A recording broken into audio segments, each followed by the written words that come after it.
Good morning, everyone.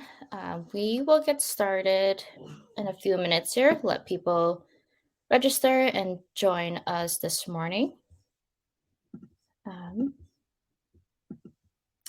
Thank you all for joining us. Hopefully, you're all safe and at home with this weather that we had last night.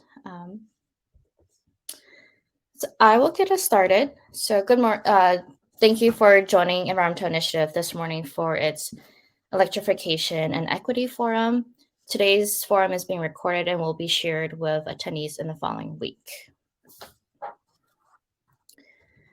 My name is Christina Vang Dixon. I use she, her pronouns, and I am a project manager leading our events at Environmental Initiative. Before we get started, I would like to acknowledge that we are convening this space from Minnesota, the homeland of Dakota people, and the Indigenous people are still here and that they're thriving. You can share where you're joining from with a link that will be dropped in the chat, and I'm going to share a video about Little Earth, the only native preference urban housing community in Minnesota and in the world.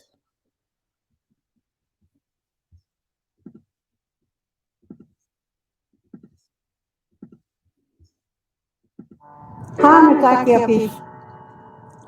Le apetuki. Chante yushkia na beki chuzapi. Naha de owakpamni kiha. Lil daya hipi kiha. I chante yomotiki.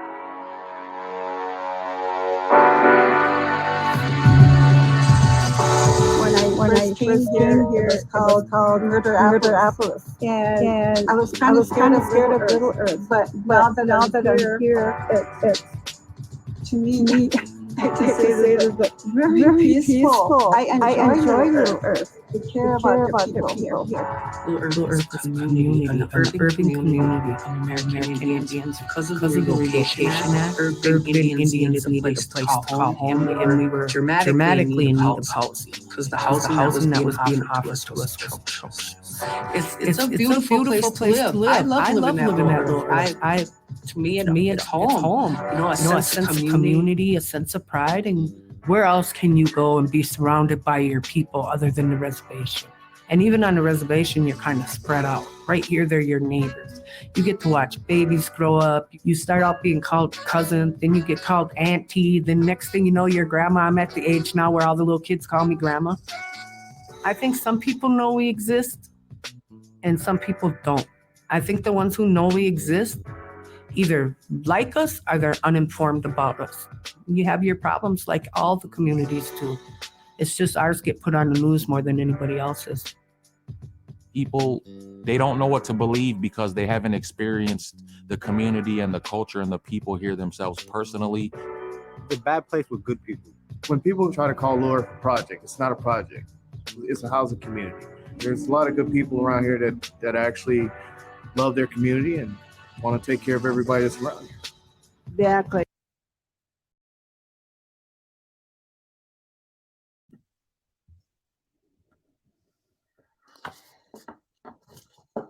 So I hope you were able to take something away from this video. And if you want to watch the full video, my colleague Rachel will drop the link in the chat that you can watch after the event.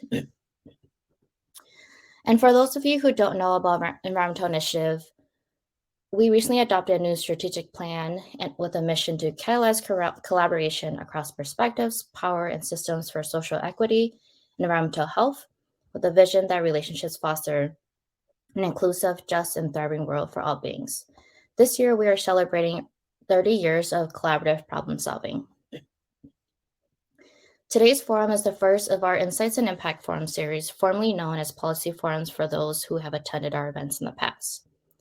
Our series goal is to catalyze collaboration for unique and innovative approaches to advance environmental justice and environmental health by highlighting diverse perspectives across power and systems from representatives from community, nonprofit, public, and private organizations. This work wouldn't be possible without the events team and our presenting series sponsor, Dorsey and Whitney. Now, to orient everyone to our virtual space, we will have a panel discussion moderated by my colleague, Ellen Gibson. If during the panel discussion you have a question, you can either drop it in the chat or the questions tab at the bottom of your screen. Rachel will be tracking questions as they come in and share them with our moderators and speakers. For the Q&A and networking, we will switch to GatherTown, a virtual space for connections. You will have the opportunity to meet with other attendees here today and ask questions directly to our speakers. To kick us off, I'm going to pass it over to Carl Samuelson, product manager for Michaels Energy, and he will provide a brief overview of beneficial electrification and the Department of Commerce stakeholder engagement process.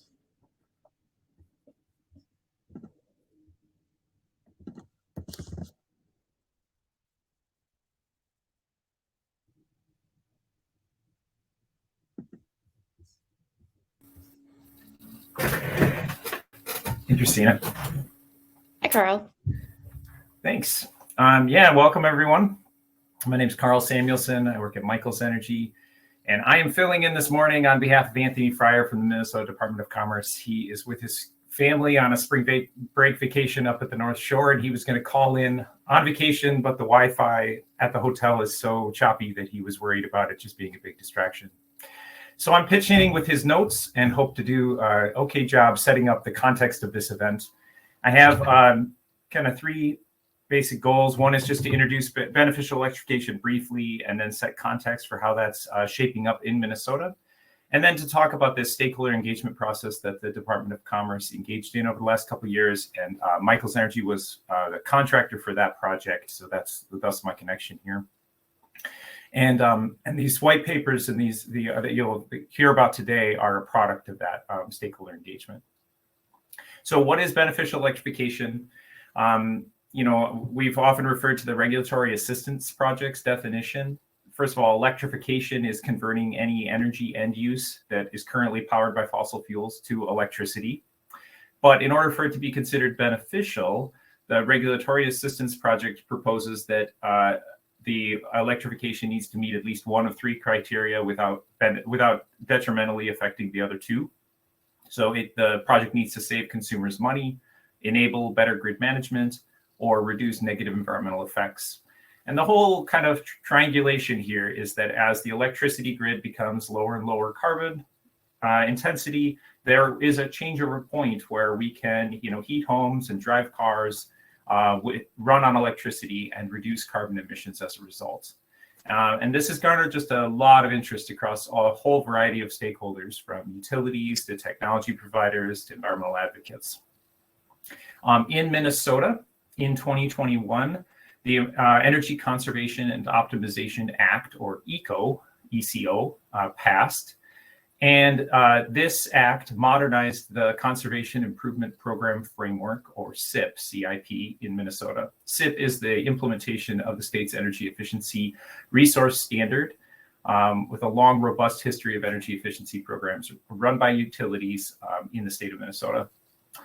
Prior to 2021, the guidance from the Department of Commerce had been that fuel switching within the conservation improvement programs was not allowed. So electrification as a result was not allowed in the state. So ECO, in addition to energy efficiency, now utilities are able to include some electrification programs through efficient fuel switching in their resource standard mix.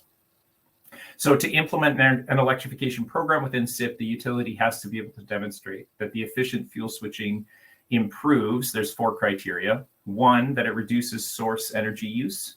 Two, that it reduces greenhouse gas emissions. Three, that it is cost effective. And four, that it improves the utility system's load factor. So on March 15th, just 15 days ago, the department issued technical guidance which contained approved methodologies for how a utility can demonstrate that it meets these criteria in a program or incentive that it's offering.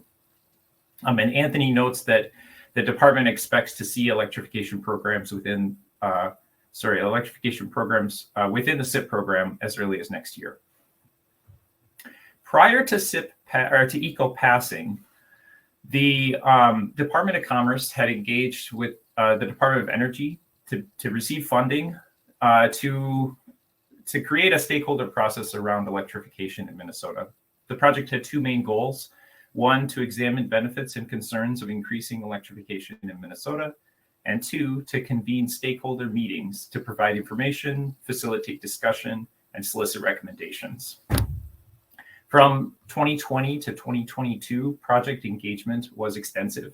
It included 15 stakeholder meetings, over 350 people participated in the project.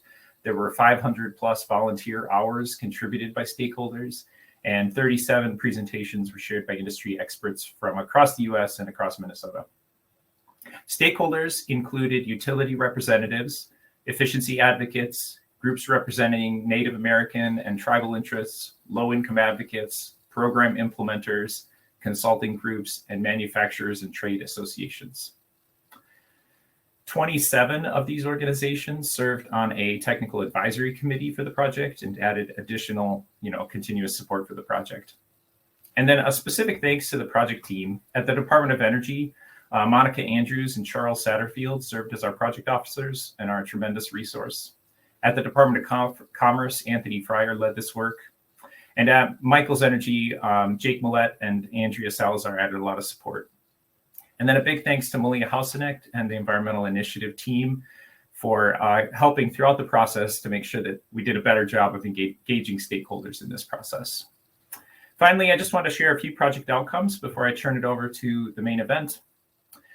So the project resulted in a final report that provided recommendations for electrification pertaining to 3 main categories: metrics, technology, and grid impacts. And there's already a link in the chat to the project website. So you can click there and find the written reports, the written report for this project, recordings of webinars throughout the whole project, and these white papers that we're going to hear more about too today. With the passage of ECO, this stakeholder process pivoted from being theoretical to being practical. Many of the conversations and recommendations that came as part of the project were instructive in the development of the eco-technical guidance. Importantly, throughout this process, we became more educated in electrification issues, about the topic and about each other's interests and perspectives on the topics, and so that we could understand key opportunities and challenges for the future.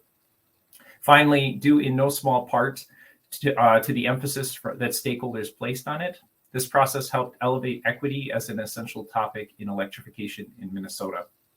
In the final report, there's a fairly significant discussion and a set of recommendations concerning electrification and equity. And as part of the project, the department funded 4 white papers on topics that warranted further study and exploration. And while all of these 4 papers talked about equity, in some ways, 3 of them were very explicitly concerned with equity in historically underserved communities. So now we'll hear from the 4 white paper authors in this, the forum this morning. And I'm really delighted that Environmental Initiative is creating a larger platform to share their work. These are some of the most interesting white papers I've read on electrification. And I've read a lot of white papers and papers on electrification at this point, 2 years later. Thanks again for joining this morning, and I'm excited for the discussion and conversation that results. I'll hand it back to Christina or Ellen and look forward to the rest of the event.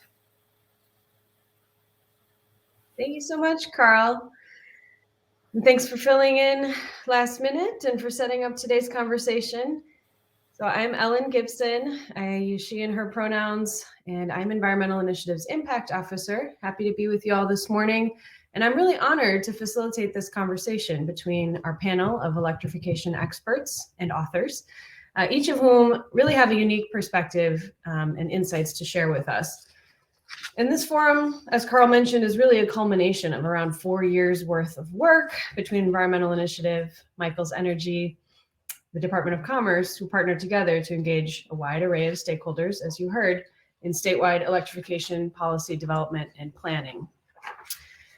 So Christina's going to bring our panelists up on screen, and I do need to let you know that Winona LeDuc is not feeling well this morning. So Matt Grimley, who co-authored the paper with Honor the Earth as an independent consultant, is going to be stepping in. Again, a last minute shift, but we're very thankful that Matt is able to be with us to represent their paper and their research and their findings. And Our panelists are dropping in here. So we have Maddie Weiss, Mario Ojeda, Kevin Lawless, and Matt Grimley here to represent the white papers that they each authored. And again, all of those papers can be found at the link Rachel shared in the chat. So to start, I'm just gonna move through and ask each of our panelists to introduce themselves and share top 2 or 3 takeaways from their research that they would want you all to know. So we're gonna start with Maddie.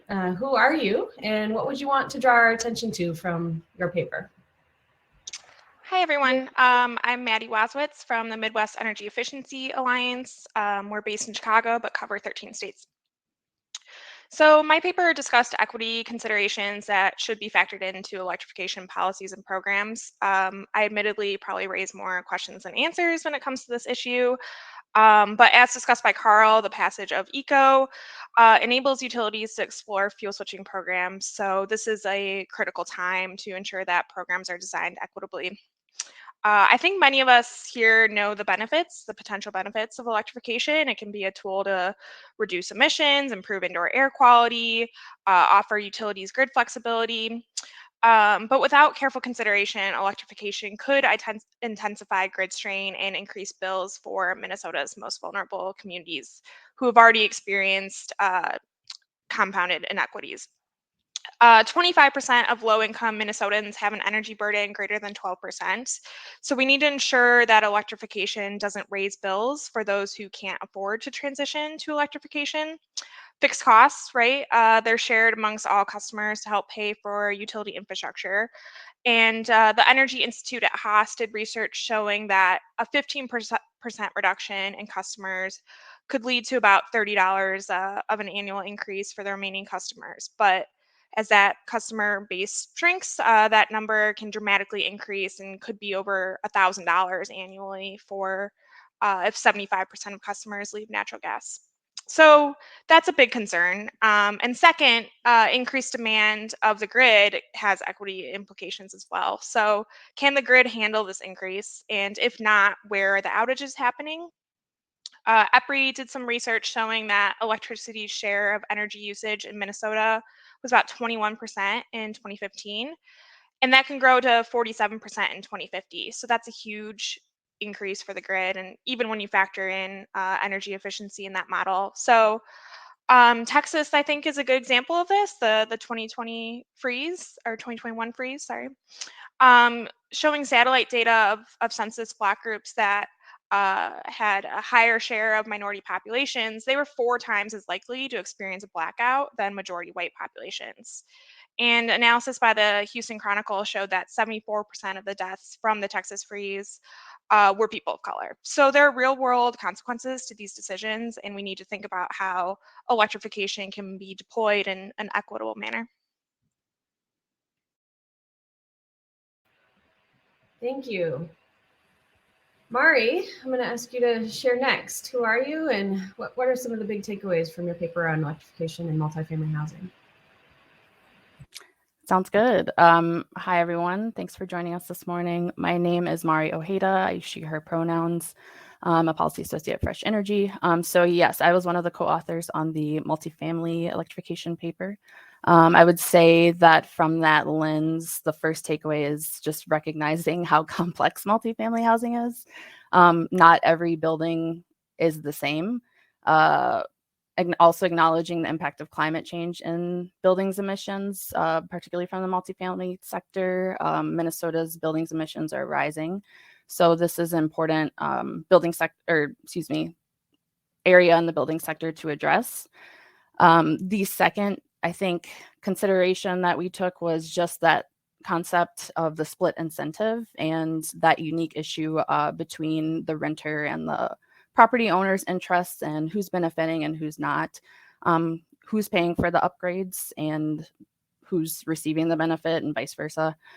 So ensuring that both the owner and the renter are benefiting equitably from electrification.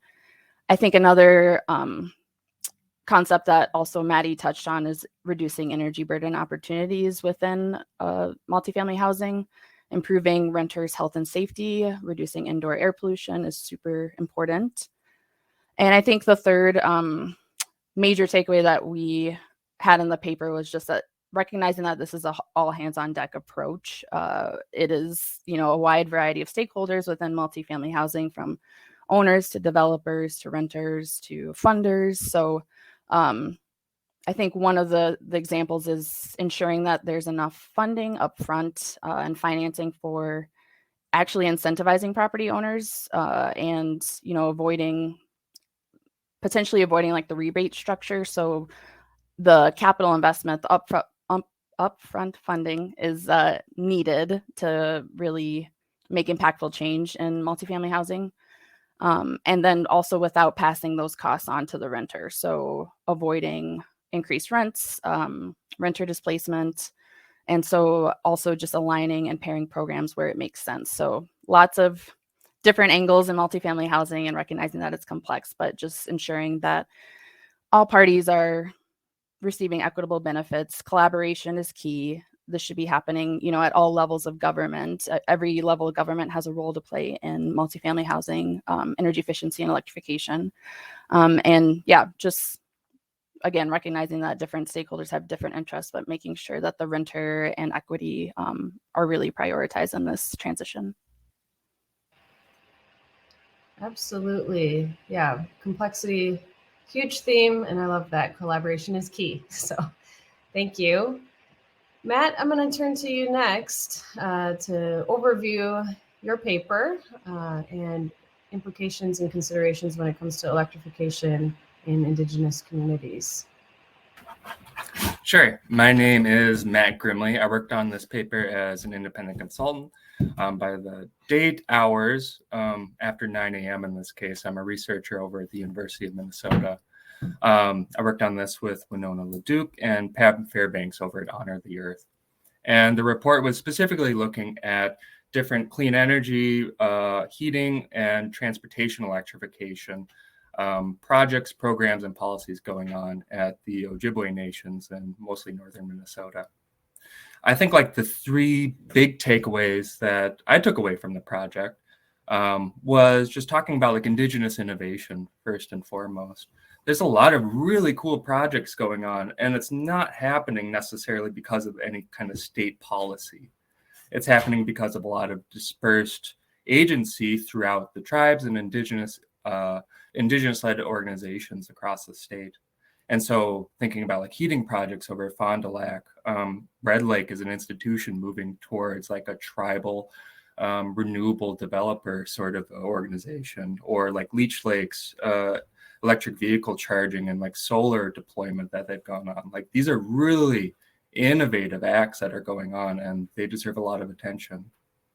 I think the second thing is just talking about the history of tribal sovereignty and introducing it as a concept for the energy policy sphere in general to think about. There's a lot of history here that I had to learn about in particular. A history of self-governance, a history of checkerboarding, a history of different land issues that electrification has to deal with today that creates a lot of different types of split incentives. And really, like, if you're going to talk about electrification with tribal nations, you need to know the difference between, what is trust land, what is allotted land, what is fee simple land.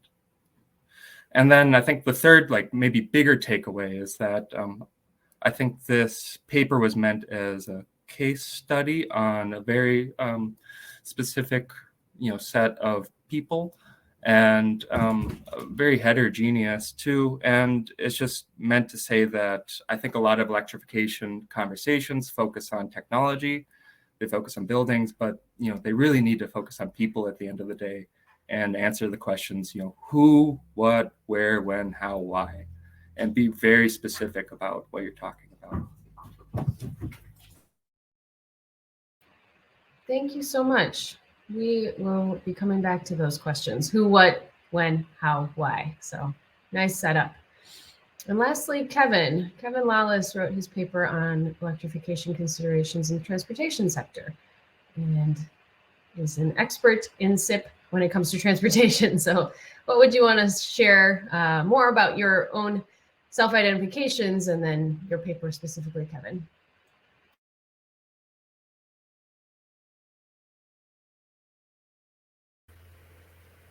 There we go. Good morning. First, I'd just like to thank everybody involved in putting together this electrification process. I think it's been really interesting to participate. Carl Samuelson, I think, sort of downplayed his role in managing the overall effort. Thanks to Carl and his team at Michaels, but also to the Department of Commerce and the Department of Energy, and then, of course, Environmental Initiative for hosting today. My paper was really about how to integrate electric transportation into SIP. This is something that has not occurred in the past, and it's really it brings some new concepts. And one of the points I tried to make in my paper is that we really need to move quite quickly here. Electric vehicles and the charging infrastructure to support them are growing very fast. And if we don't keep up on the regulatory side, on the SIP side, we're going to miss some opportunities, maybe some very large opportunities to manage electric loads in the state and to keep them as efficient as possible. It looks like electric vehicle growth in the state of Minnesota is growing at about 30 to 40% a year right now. So that's very quick. There's a lot of infrastructure going in terms of chargers, and there's more coming as the state is the recipient of tens of millions of dollars from the federal government from the infrastructure bill that passed last year. So it's important to keep up the speed, get SIP involved, engaged, and have that happen quite quickly, or we will miss the opportunity to keep these loads as efficient as possible. The second thing is SIP is actually positioned now to engage in electric transportation. It was not previously, either by specific rule in legislation and by previous decisions and policy through the Department of Commerce. Tools are available is another point I'd like to make that would allow us to move quickly. So there are standards for chargers, for instance, at Energy Star, and they can be utilized to perhaps engage the industry in installing the most efficient possible. And there's also mileage ratings, and with electric vehicles, the ratings of cars and the mileage they get from a kilowatt hour charge can vary by plus or minus 50%. So it's a pretty wide range, and there's clearly some significant opportunities. From an equity standpoint, as Carl mentioned, my paper wasn't specifically focused there, but I think in my fifth recommendation, there's some areas to address that really should be part of the discussion. Car sharing, my experience at Our Car, clearly, I can talk to that at length, but also, from an equity standpoint, perhaps the state should engage in the used car market more, the used electric car market, maybe on electric bikes, as well as I think there's some huge opportunities in multifamily where you have condensed communities who may really need some transportation options, and electric transportation may be able to provide some of those opportunities. So thanks, and looking forward to the discussion. Thank you. Thank you, Marty, for offering a few questions there in the chat. Anyone is welcome to do so. I do have some prepared questions that we're going to move through next. that are a little higher level, but I welcome any of our panelists to respond to Marty in the chat or to use the Ask a Question button at the bottom of your screen to populate a question for any of our 4 panelists. You can direct it to one of the speakers or just put a question out in general. So I'm going to start with a positive take on this issue and just ask each of you to reflect on what makes you feel hopeful about opportunities to equitably electrify our economy here in Minnesota. Any signs of progress or lessons learned from elsewhere in the world or in the country from others who are doing this important and necessary work?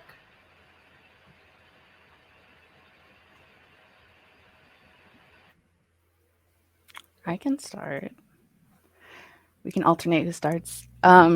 So I think the thing that comes to mind first in answering that question is that electrification is kind of like a buzzword now. Like people know what it means, or starting to know more what it means, and having ongoing conversations about it. I think particularly around like the health impacts that gas appliances contribute to and from my lens, multifamily renter perspective and that health. So I think we're starting to kind of uncover some of those like intersections of health and energy efficiency and electrification. So it's exciting to see kind of the different angles that conversations can go depending on like who you're talking to, but understanding that like electrification is part of our transition.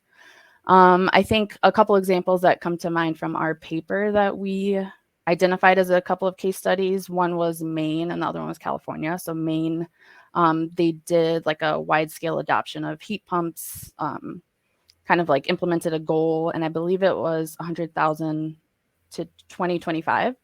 And I'm not sure what COVID has done with that, but I think that was kind of a cool thing. It wasn't like a mandate or anything, but it was more of an incentive and a reflection of the trajectory that we're on as we electrify and adopt new types of technology within electrification.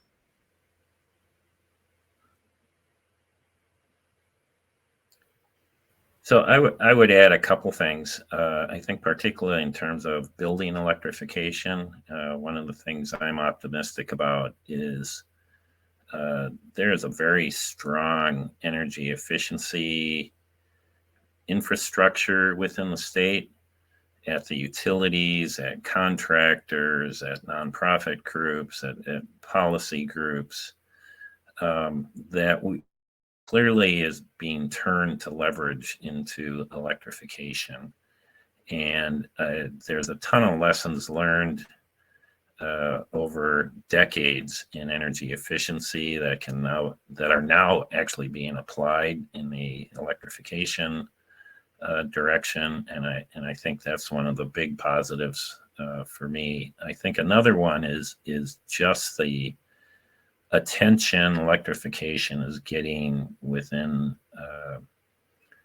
the policy, regulatory, legislative world, both I should say locally at the state level as well as federal. I mention a bunch of those in regards to transportation specifically in my paper, but the ECO Act is one good example of that. And I think the third is really new technology, or the technologies have driven down to efficiency levels and price points that are making them a whole lot more palatable to the population as a whole, and perhaps from an equity standpoint now make them able to be delivered in a cost-effective manner as well. So that's what I'm optimistic about. I can jump in. Yeah, I'm optimistic too. I think there's a lot of advocacy organizations and thought leaders in Minnesota who care about doing this correctly and equitably. So I'm pretty optimistic. And also from my perspective of a regional organization, ECO passed in a bipartisan nature. The state's utilities were partners in its passage. So Minnesota really is an advantage that they're able to talk about these issues, and it's not as toxic of a political environment, perhaps, as some of the other Midwestern states. Prior to ECO, we covered 13 states, and none of the 13 states have had any legislation to incentivize or even allow electrification. Most of the Midwestern states had bans either through law or regulatory guidance that kind of dissuaded electrification. So Minnesota was the first to do this, and Illinois followed last year with the Clean and Equitable Jobs Act. But electrification is still pretty new to the Midwest. So I think there's a ton of opportunities, of course, and Minnesota is already a leader in with eco and kind of developing what electrification plans will come. Yeah, I think like what excites me, or like what I'm optimistic about, is that people are starting to look beyond just sort of this rebate structure to think about like the system of electrification. I'm thinking about like CE's work with like the heat pump collaborative, for instance, thinking about manufacturers and distributors going upstream. And then I think a lot about this work going downstream too, to the kitchen tables, boardrooms, break rooms, whatever, all hands on deck to just talk about and get electrification into people's minds and get it into like a discursive element that people are thinking about. I think like specifically for tribal nations in this report, like part of what makes me optimistic too is just they're starting to leverage a lot of different rules and points of sovereignty that they hadn't before. So thinking about tribal utilities, thinking about tribal utility commissions, and just the potential that those will have coming in the next decade for electrification too. I think that makes me really optimistic.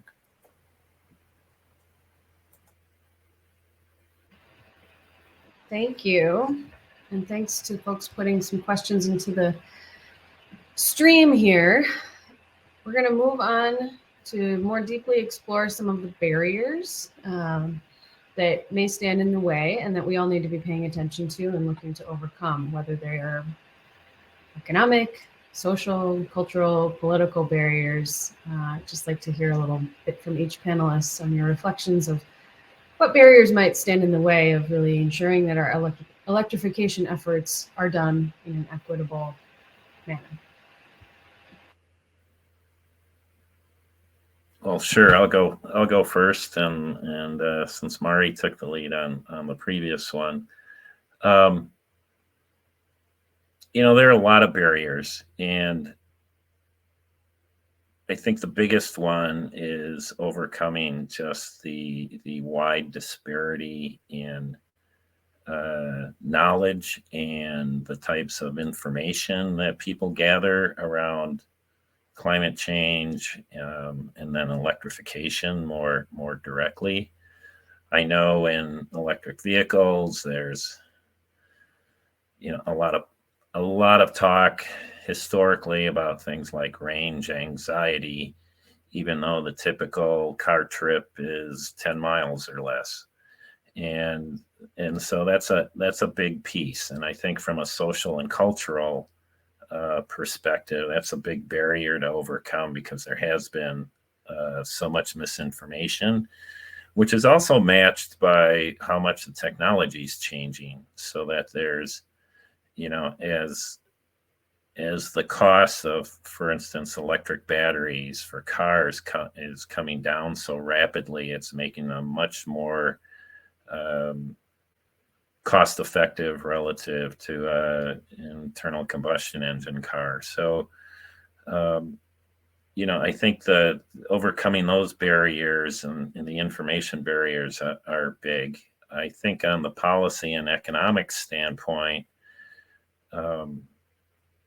policy doesn't always convert to a budget, and budgets don't always convert into effective programs. So, those are areas where we really have to watch what happens. And I think, as we've seen with the president's Build Back Better bill, there's a great vision there that would really affect the electrification process in many, many ways, and with a lot of equity built into it. But it's really hard to get something passed, and we'll see what happens in the over the course of this calendar year to see if anything actually happens.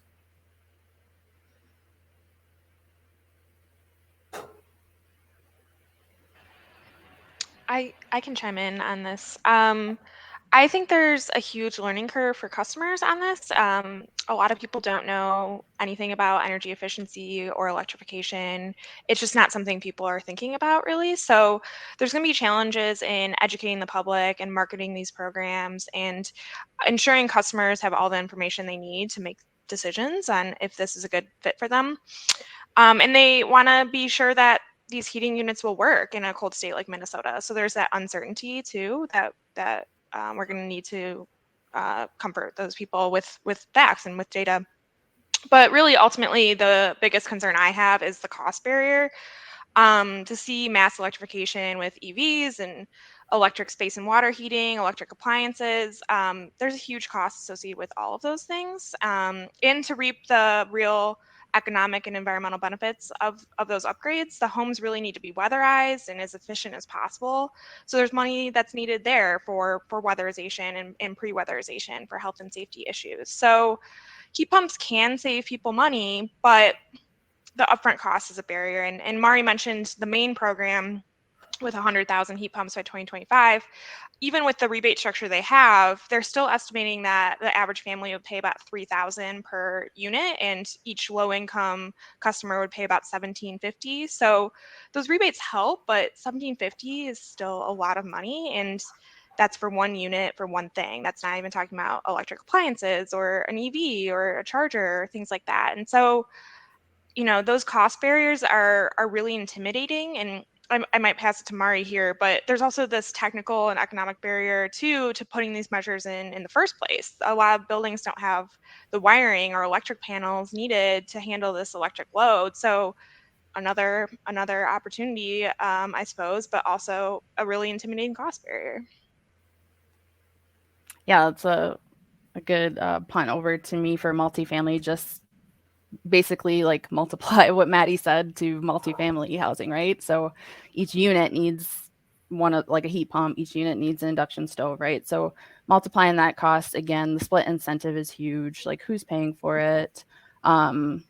Just the investments, that upfront cost. I think also the technical assistance and availability of technical assistance is key for property owners and for renters.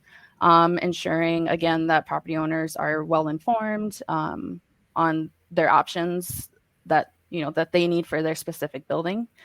And I think also contractor training and availability is huge. I think maybe in the metro it might be easier to find a contractor that knows a lot about heat pumps, but in greater Minnesota, what does that availability look like? How far do the contractors have to travel? Is that cost also getting passed on to the property owner, to the renter? So I think, yeah, a lot of education, understanding like what equipment is actually out there for Minnesota. Also pairing that with maybe like smart technology. A lot of people still don't know like what's the best smart technology to maximize, the outputs of their buildings. And yeah, just education and on affordability, I think is key. And then I think for multifamily too, what I wanted to touch on was new construction versus existing. So like with existing, it's a matter of if your building's not vacant, coordinating with residents. Are you moving them to a different unit while you do renovations? Are you paying for that? Like who's paying for that? And then new construction, if it's an affordable housing property, what kind of funding are you applying for? What kind of restraints are on that type of funding? What is the timeline looking like for that funding? So I think, recognizing for property owners and multifamily housing that this is such a time and like resource intensive process, and doing as much as you can to make it easy for the owner and the residents to really get up to speed on the the technology that is available to them, I think is super important. Yeah, I think a lot of actors, utilities, states, feds, could spend a lot more time working on developing networks of intermediaries that offer not only like technical assistance, but also sort of financial assistance, and helping to work through a lot of these issues between like implementing parties and households themselves. And I think that's like what some of the case studies in our report showed, is that you had either like a tribal government or an indigenous nonprofit acting as sort of like this middle entity that's sort of easing those costs between people, which can be so high with new technologies. And I think there's like this overall barrier too, to just like think about electrification as more than just direct benefits on the bills too. It's also jobs, it's also, the right to look at new data as it's coming into the system, the right to learn about it, the right to manage new systems of energy and, even like own it, regulate it. So there's like a whole different line of thought with thinking about electrification, not just as, these are going to be savings on my bills and making sure that they are so through like a good network of people, but also thinking about them as, in congruence with like load shifting or efficiency projects too, and kind of de-siloing how we think about this energy system in general. I was going to say too, I think like another barrier here is just thinking about how utilities handle disconnection, arrearages, and different sort of billing practices in the state too, and thinking about that sort of like customer services level and what sort of processes go into that too. Because with electrification, that means a lot of different bills are being moved around between, fuel vendors, delivered fuel vendors, gas utilities, electric utilities too. And it's a lot of different parties to kind of keep satisfied all at once and at different times too. And I think there needs to be a lot more work done to look at that process and think about how to make sure that process is done equitably. Yeah, Matt, that's a really excellent lead in to my next question, which is reflecting on the complexity and the need for careful and coordinated collaboration. You've all already mentioned that there's all of these different actors and important players in this field when it comes to equitable electrification, from utilities to residential homeowners to multifamily property owners, Public Utilities Commission, decision makers at all levels of government. We don't have time to touch on each of those actors and agents, but if we could maybe just build on one another and share some of your thoughts on what are some of the unique and necessary roles for each of these players that we all should be mindful of or paying close attention to. Who wants to start on that one?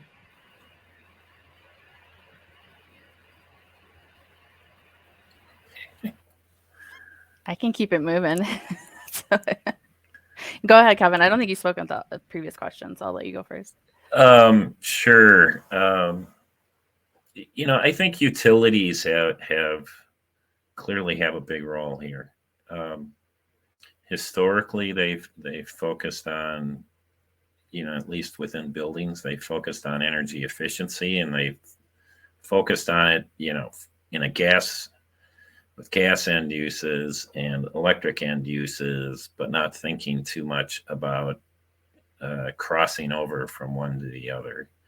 And this is going to take, they have really good networks of contractors in the field doing things consistent with their energy efficiency programs. I think it's going to take, over time, a really big effort to, let's say, re-educate and retrain the contractor network into what the right choices are for consumers, how they get presented to customers. And obviously, as we've been talking here, there's huge costs for individual families at times. And in this process, big barriers in terms of how the electricity comes into the home or their apartment. And the utilities are really going to have to up their game, at this time in order to make this work. So that's one example.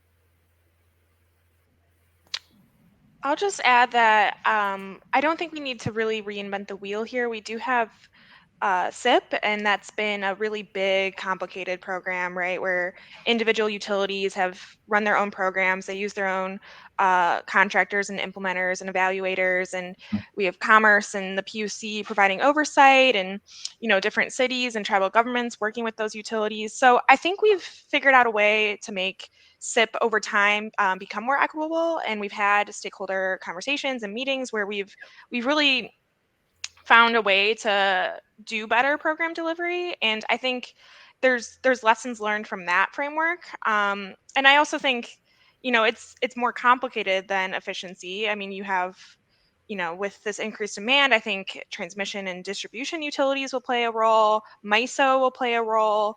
So it's definitely complicated, but I think we can learn from the framework we already have. And there's some questions in the chat about the financial situation, and I think we need to be willing to learn from economists on securitization, for example, or analysts on rate making, or look at ways to have more equitable processes at the city level to maybe figure out how to pay down some of those fixed charges. So I think we have a framework in place that we can utilize, but we're going to just need to be more open and more inclusive to more ideas coming from people with different experiences that may have not always been involved in this space.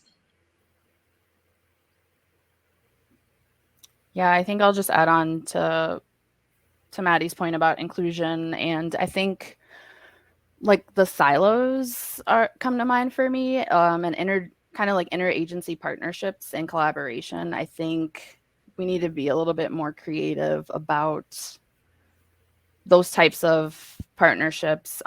Agencies should be talking to each other. Legislators should be talking to implementers, and agencies passing a bill, understanding how it's actually going to work is huge. And to Maddie's point, who has historically been left out of those conversations and decision making, I think is super important and key to accelerating change that we know that we need to do.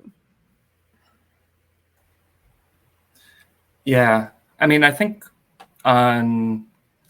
with some of the different indigenous peoples and groups and governments we talked to through the course of this report, I think we heard that there is actually not a lot of engagement from utilities and states around some of these different SIP level activities too. And maybe even to the point that they're just kind of finding about things after the fact. And there's also like a lot of current opportunities with the infrastructure bill that are just kind of floating by and they're just not being acted on. And so there's like a lot of things that are happening because of non-decisions with the current framework that are embedding current inequities within the system. And it's really important to be intentional in a lot of this work and what's going on here. I think like just in the case of like tribal governments and like what roles do they need to play in the scenario too, there's like so many that are looking at this role of, forming utilities commissions or tribal utilities or tribal developers, and thinking about just like what that entails and just all the knowledge that they'll gain in kind of going on that path towards electrification too. I think it opens up like a lot of questions for like how should the state and how should utilities support that process too, and the roles that they could play in just supporting not only just like rebates and technology-based rebates, but also like, are you going to support the organizations that are doing this too? Are you going to give like lump sums of money to organizations so they can actually build up the capacity and the knowledge to carry out this knowledge through time? And I think those sorts of questions are roles that the state and utilities could play, particularly with like positions of like tribal liaisons and just other helpful people that can be around the edges, helping to support sovereignty.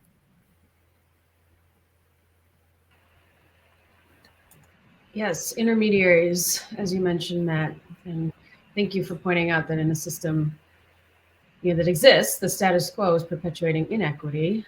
So we need to be really mindful of non-decisions as well as the decisions and interventions that are necessary.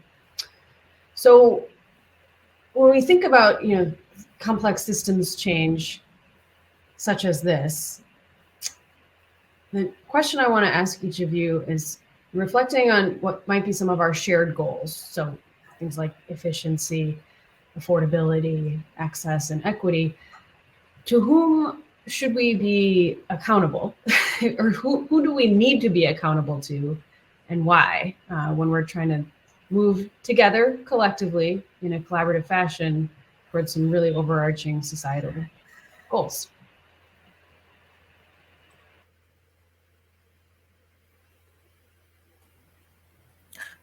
I feel like some of the accountability has to come down to being accountable at the household level, and thinking about renters, households, people who own, people who rent, and just what they need, not in terms of overall state goals of efficiency or electrification, but really trying to, suit programs for more individual or community needs too, and not just these overarching policy needs.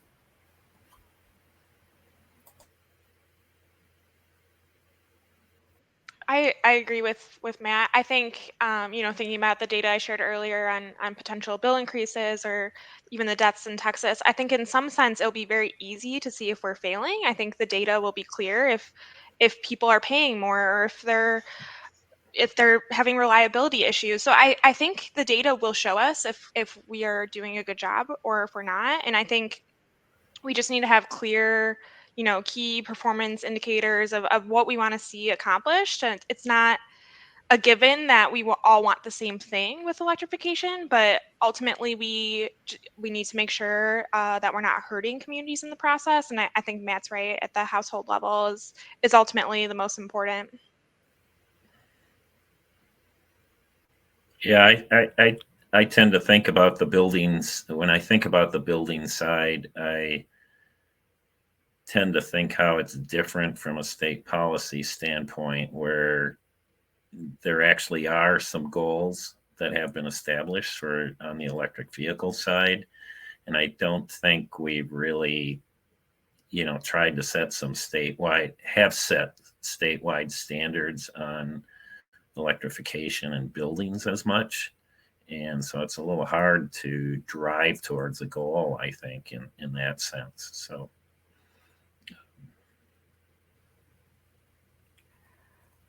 Yeah, excuse me. I think, I was going to mention tracking data and having that reflect not only our goals, but whether or not it's working. I think access to data is huge. So who actually has access to the data and what are they doing with that data? What decisions are they making based on the data that they're receiving, I think is also important. There's a level of, I think, transparency and continual communication that's required if we're going to have equitable change. Sharing our lessons learned with each other and recognizing like this is not perfect work in any sense. So sharing that with each other and, reflecting on case studies or pilot programs, I think will be very important. Having regular conversations and not feeling like kind of you're bearing the work on your own. I think that's a level of accountability that, we have. I think all of us on this panel have, like strong work ethics and are very ambitious, and we maybe feel like sometimes this work we're doing on our own. But I think it's super important to recognize that when you need help, it'll be out there. When you need partners, like they're there. It's a matter of like trust and relationship building. And so I think that's a really huge step in my mind to be able to even talk about accountability, because you need trust in this transition for sure. And I think another thing is just like recognizing like the history. I would hope that the folks on this call attending this event understand the meaning of the word equity and understand acknowledging our history, right? So if you're working specifically towards equitable electrification, you are implying that you're acknowledging the disparities that have persisted in our society and in our state. So I would say like we're all accountable to history, and we're accountable to like actually making systems change as we transition. Thank you. And I'm really pleased to see so many questions and curiosities expressed in both the chat and in the questions here. So I just want to make a plug to transition with us in another, well, stay with us, because in another 15, 20 minutes, we're going to actually have a live poll for everyone on the call to weigh in on. And we look forward to engaging with you there, and then moving at about 10:40 over to a separate platform, Gather Town, where you will all have the opportunity to ask direct questions to any of our speakers, panelists here, or to one another. So I know that there's a lot of interesting conversation amongst our participants here today. So I'm going to ask a variation of the question that Nick posed in the question box, and it has to do with leverage opportunities. And I think some of you have touched on this already, but if we can just kind of go back and explore that a little more deeply, where are there opportunities to leverage existing, emerging policy programs, private investments, other windows of opportunity that can enhance those shared goals and this transition? Right.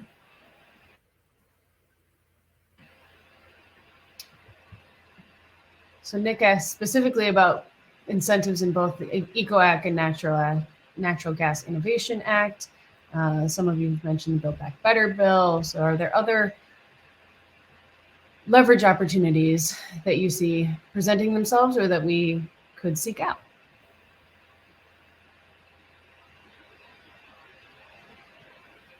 I think the first thing that comes to mind for me is weatherization. It's been talked about on our panel already, but really taking advantage of the federal dollars that are coming for that and matching that with state funds is huge. We need to make that program scalable. Like, the need is so high for energy efficiency. So I think that for me is like the first thing that comes to mind for leveraging opportunities. I think too, the ECO Act passed last year provides some opportunities. For instance, pre-weatherization is now allowed in SIP, for instance, and I think that's a big step forward. I'm not sure it's the only step we need to take in terms of pre-weatherization, but it's a big and a first-time step. I also think in terms of the federal level funding for charging infrastructure, which, if I understand correctly, the state is responsible for developing a transportation electrification plan in order to access some of that funding. There's a place for people to participate. Hopefully there'll be a place for people to participate and to drive home some of the equity considerations that need to happen in terms of electric vehicle infrastructure, where it's placed, how it's developed, what it costs different groups in the state.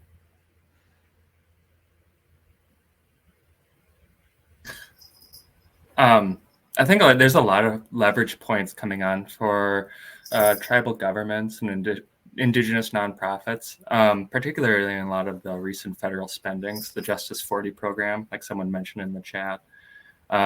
Thinking about the infrastructure bill, there's so many different grant programs happening through the BIA, happening through DOE, and it's really just taking the time to kind of leverage and make sure that you have the staff capacity to take advantage of those things and actually implement them too. Because like electrification is a policy, but it's a process of diffusion, dissemination, implementation, and you really have to pay attention to those different processes too to take advantage of these leverage points. Yeah, I agree with everybody who's spoken so far, and I think the question asker included the Natural Gas Innovation Act, which is interesting to see how that will progress along with the future of gas docket at the PUC. So I think there are opportunities. There's been some conversation in the chat about the future of coal and gas, and we can't think of this in a silo, and looking at the Natural Gas Innovation Act as a companion piece to ECO. There will be electrification happening under ECO, but there's still a lot of gas, and there will be a lot of gas for a while. And so understanding the role that gas can play in decarbonization is a great opportunity that Minnesota is looking at right now. And I think they're ahead of a lot of other Midwestern states at kind of understanding that gas is a part of the solution, and the future of what that looks like is at a inflection point right now. And so I'm curious to see how those conversations continue. I was going to say too, just on the weatherization point, like that's super important. And even with energy assistance, the state's only serving like a quarter of eligible households, and weatherization, it's so few households every single year.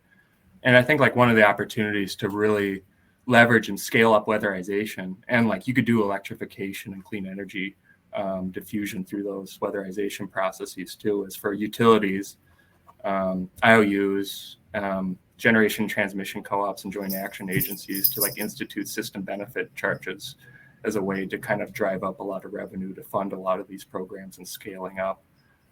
It would really work. It's happened in other states, and it would really help out different entities, including tribal governments.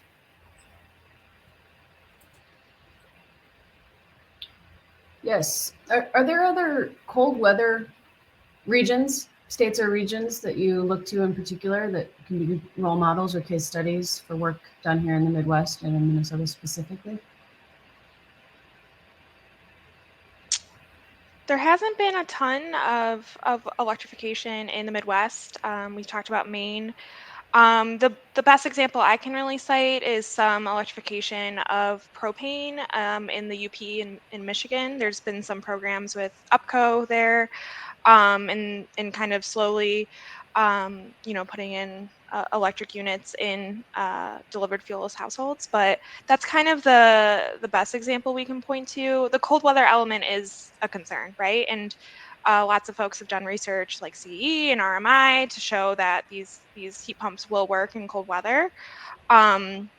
But we need to ensure to customers that that's true, right? I think there is anxiety about that. And, it's one thing for a heat pump to work in California, but I think there is some concern, and we just need to be, reassure those customers that these units can work in the cold. Yeah. I mean, actually, like co-ops here in Minnesota have like a long history of deploying dual fuel systems, backed up by, anything from wood to natural gas to propane. And I think there's a lot to look towards them in particular, Great River Energy, Minn Kota, Dairyland, East River, and thinking about how do you deploy and communicate these systems over time. And I don't know, I wonder if it kind of looks like our future with heat pumps too, in which you're going to have, not just like one electrified source, but probably a lot of different varieties of backup sources and ownership arrangements, and more of like a cacophony rather than a symphony.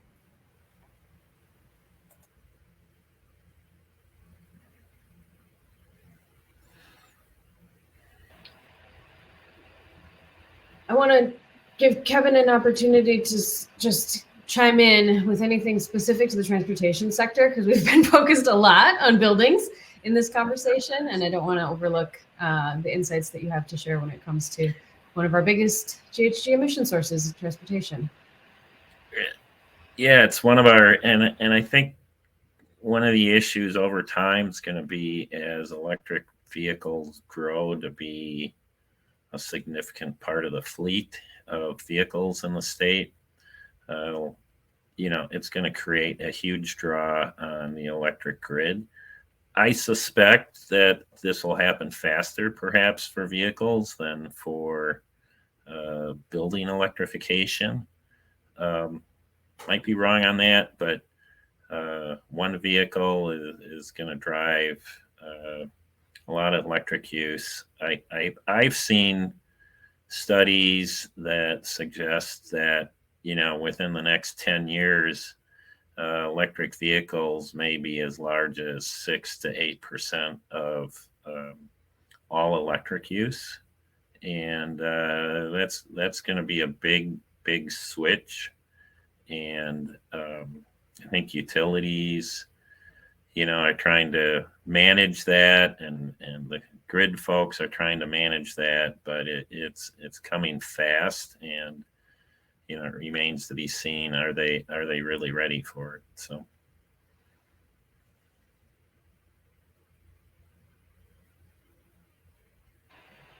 Thanks.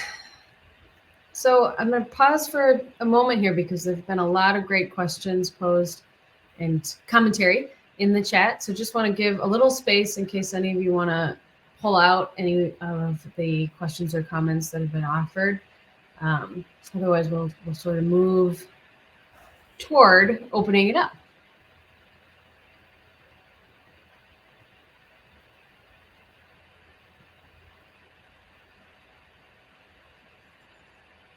And again, I want to encourage all of you to join us in Gather Town, where you can engage in conversations together about many of these perspectives, opportunities, and curiosities. I'll just talk about one thing. I mean, I've been in or around the utility industry for a long time. And I think one of the issues that is hard for many people to fathom is the scale of this industry and the scale of our energy usage. And, I see a comment about it taking 166 years to weatherize all the homes in Minnesota.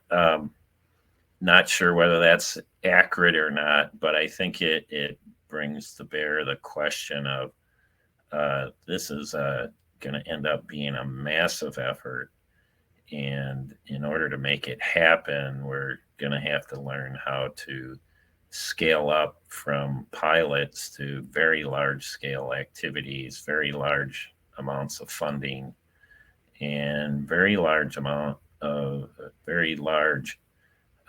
educated labor force to actually execute on the ground.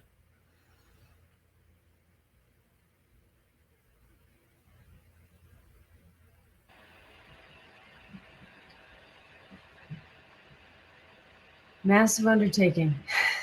Massive. It takes all of us. That's not to be pessimistic, but there's lots of opportunities there too. For sure.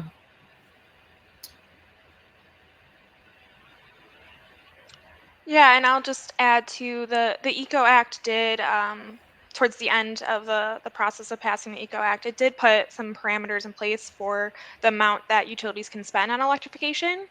So it's important to note that I know there's some frustration with what I said about gas still being around, but we're weatherizing at too slow of a rate. And, with these spending caps in place for eco, I think it'll be pretty gradual that we'll see with whole home electrification.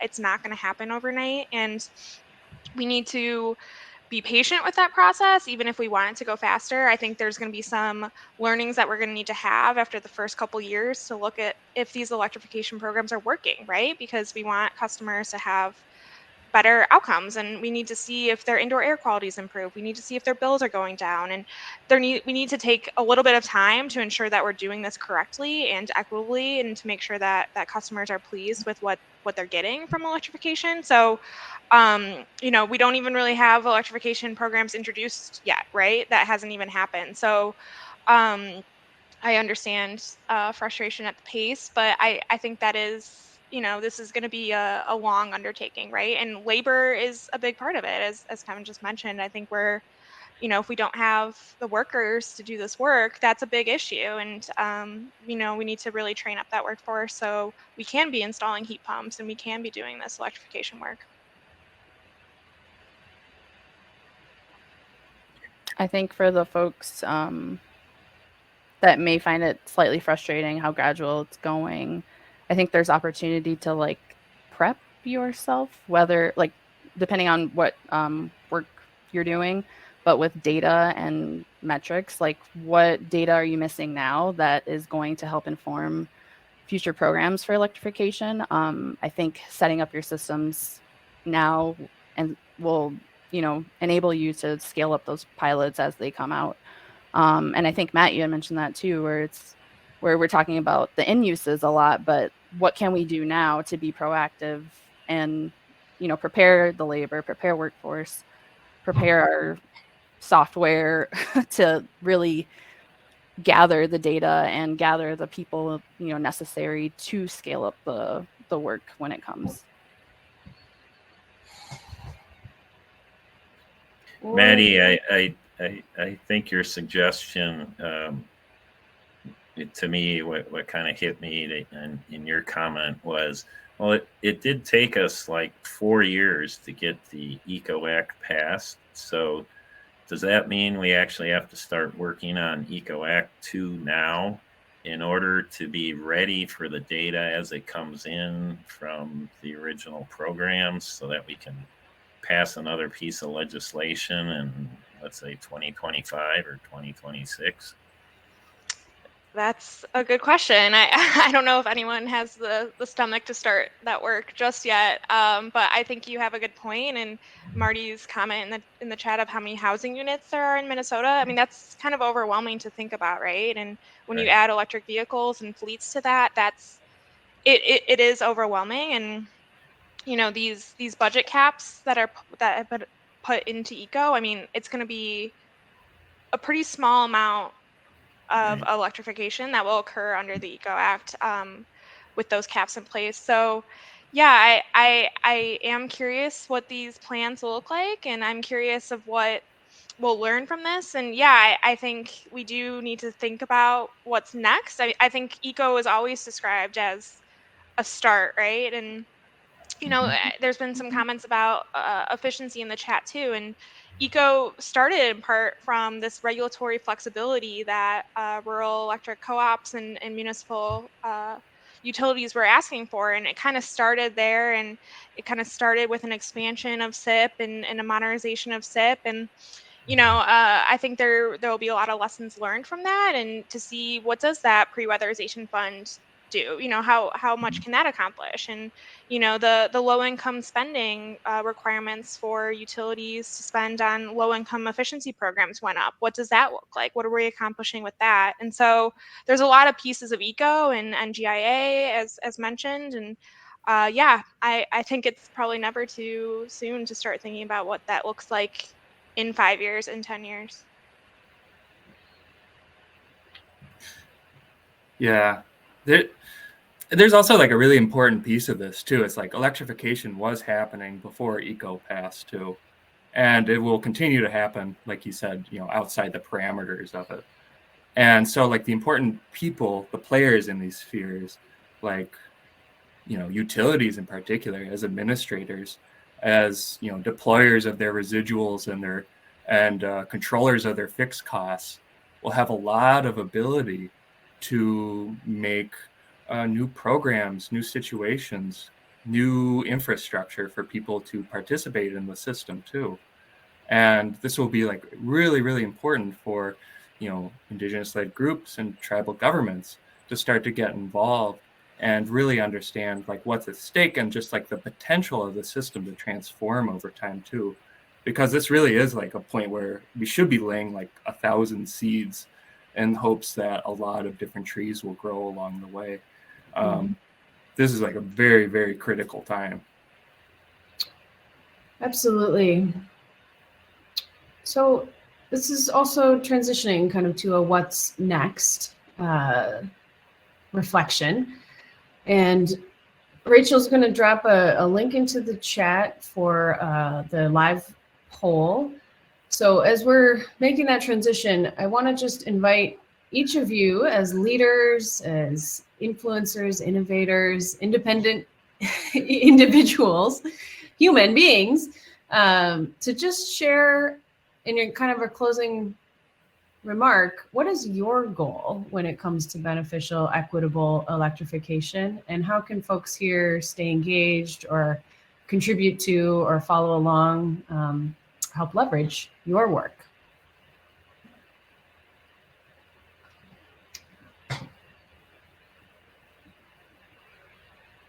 While you're thinking, that link in the chat will open in a new browser, and there's 3 questions for all of us here on the call to start populating with our own answers for what what our goals are, what are we working toward, and how we can help one another in achieving our shared goals?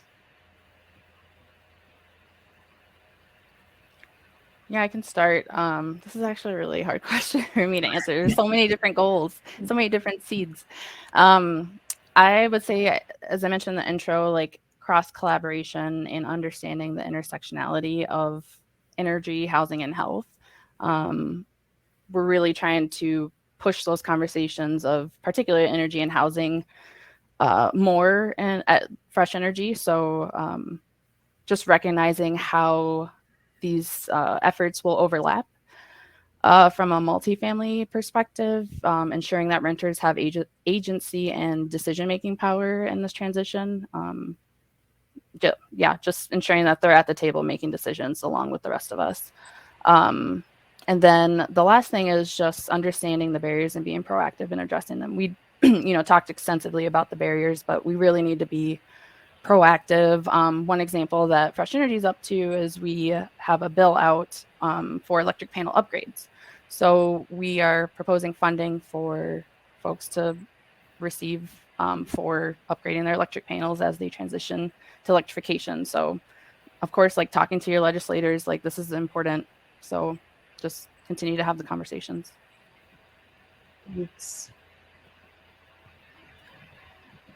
I tend to think of the answer to this question being from an our car perspective. We recently, in conjunction with Minneapolis and St. Paul and Excel, rolled out a fleet of over 100 electric vehicles in our car sharing fleet. We have 50 or 60 more coming. Plus, we have a multifamily project rolling out this year. But it's the what comes next that I'm really interested in as a board member there. It looks like what we're rolling out today is going to roll out. We don't exactly know how successful it's going to be, obviously. We obviously want it to be very successful. But we really need to be thinking about what do we do next, and recognizing that projects like this take several years to develop and to actually get executed on the ground. It's like we're all for the community telling us what's working, what's not working, and what should happen next. Should we expand our multifamily program? Should we focus more on the core car sharing? Should we adjust our low income rates and so forth? So, my goal is just to get a lot of input on what we're rolling out at our car and hopefully integrating that into the next phases of what can happen. Right. I can't speak on behalf of Honor the Earth and Winona LaDuke and Pam Fairbanks necessarily. I can speak on behalf of myself, but I think like what I'm interested in seeing is just how the system evolves with a focus on distributed energy resources going forward, and just like what kinds of engagement does that entail? Is it going to be like the standard sort of looking for like consent right now, or are we going to have more empowering processes going forward? And what does that look like? And what decisions will have to be made at what levels in order for that system to come about too? Because I think like part of the hypothesis is that you're not building like really centralized big things anymore. You're building a bunch, like millions of little widgets, and deploying them across contractors and homes. And that requires a lot more information sharing and trust, and a lot more, person-to-person contact. Even in a time of COVID, I guess it could be over Zoom, but whatever. It's got to be a fuller system now than it was before. So I'm just interested in seeing how that comes about, if it does come about. Mm-hmm. Yeah, I'm just looking at these poll results, and yeah, the barriers can be really overwhelming. I mean, looking at all these things, that's it's overwhelming. There's just so many things to consider. And I think ultimately, though, even looking at all those, it's an opportunity for Minnesota. I think a lot of these decisions that are being made now will really impact the next 25, 50 years of Minnesota climate action. And I think this is ultimately a really good opportunity for Minnesota. And they're kind of starting from scratch a little bit. I know there's been some electrification happening in rural Minnesota especially, but to really make these huge inclusive programs, it's new. And I think there's no reason to not make it as inclusive as possible, to really learn from communities' perspectives and to make sure you're going back to them and learning what happened after the fact and evaluating these programs. And I think ultimately, it's just brand new and it's an opportunity, and it can be really inclusive and equitable if Minnesota's committed to that. Yes. So I also see a ton of information on the Easy Retro board, and there is an opportunity for folks to comment on any of these. You can actually move the responses around or combine similar ideas together, or upvote with the thumbs up like. And this would be great for us to sort of bring this into the next conversation over in Gathertown. And I think I'm going to invite Christina to whisk me away. I'll step out and we can just quickly screen share what we're seeing in the Easy Retro polls in case there's something there that you want to comment on or highlight from all the contributions from our audience today. So thank you especially to our 4 panelists for sharing your perspectives and for all of the thought-provoking information. And we look forward to seeing you and continuing the conversation in Gathertown in just a few moments.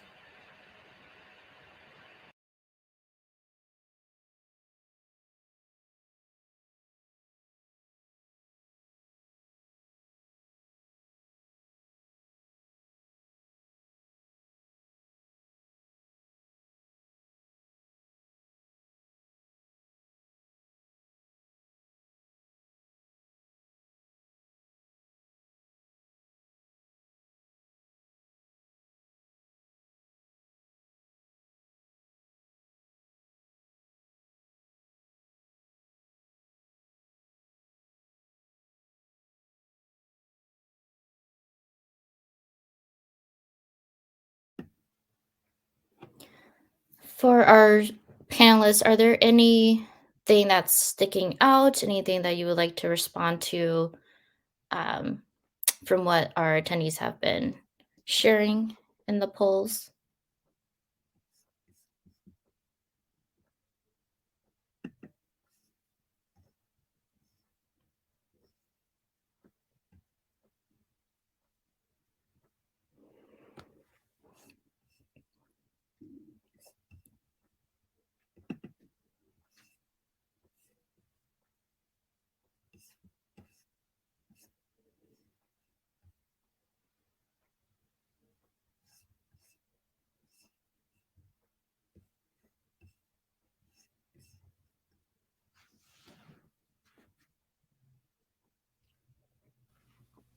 There are so many. I really appreciate the engagement.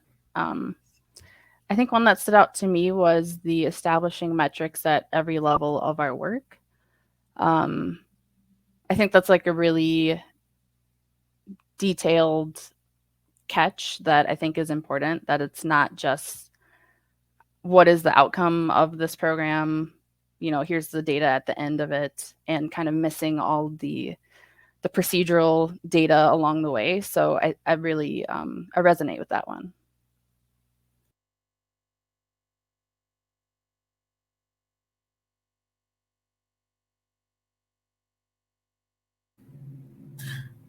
Yeah, I think just the idea of sovereignty and engaging in energy policy in a non-normative way, I think it's important to people.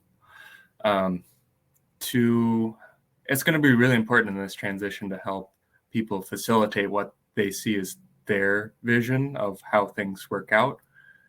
And I think that's especially important for Indigenous groups and tribal governments too.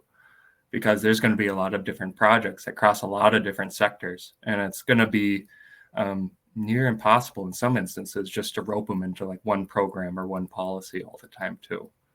So have to be like really realistic and help people facilitate a lot of what they want to do with their time and energy.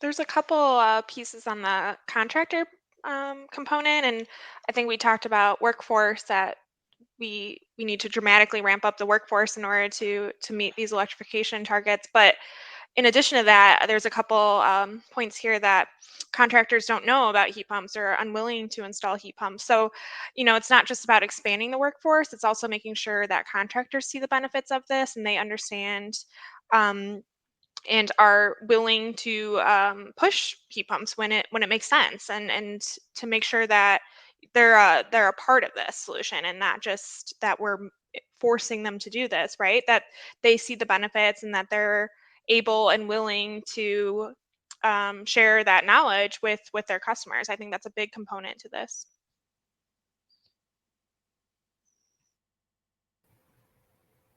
Yeah, I think there's like a lot of the current SIP rebates are taken up by only like a dozen, maybe a little bit less than 24 different contractors in the state. And there are hundreds of different contractors crossing, electricians, HVAC, whoever. And so, talk about like decentralized problems. Like it's a really big one. And it's really important to get them involved too. And I think someone else mentioned this in the chat, but delivered fuel providers too. They don't come up in a lot of these conversations, but they're super important for Indigenous communities in particular and rural communities. And thinking about your home heating sources and just how they link up with different sort of community heating sources too. There's a lot around that area that I think like more needs to be done on in terms of research, data, knowledge, information sharing too.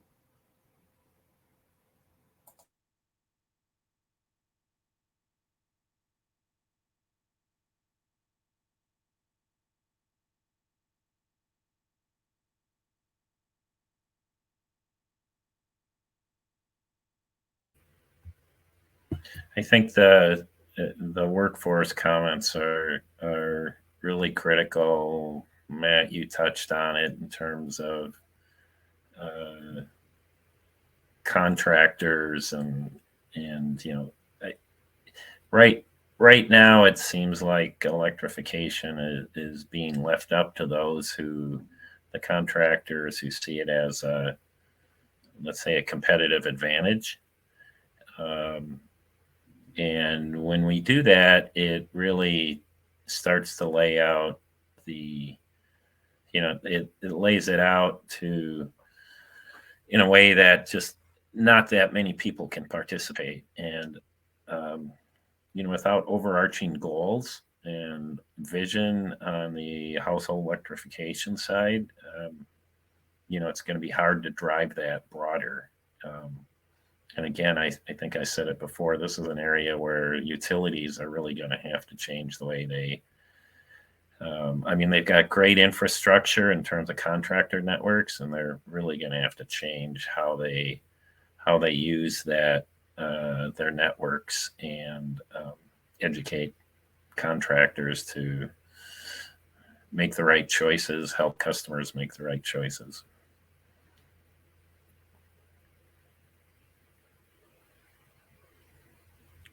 I just thought of like a potentially fun educational opportunity. So if anyone that is involved with the eco experience at the state fair is on this call, please take this idea and run with it.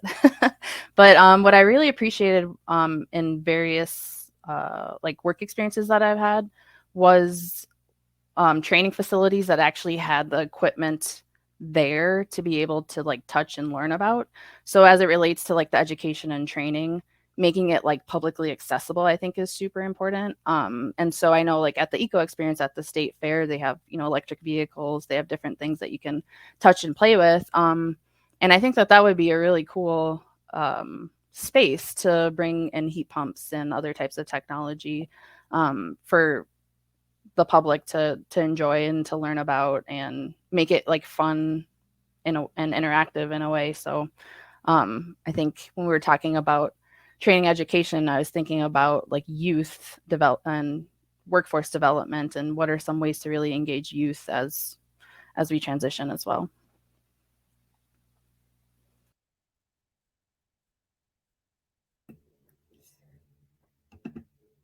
Any last minute comments from any of you before I transition us to the next portion of this event?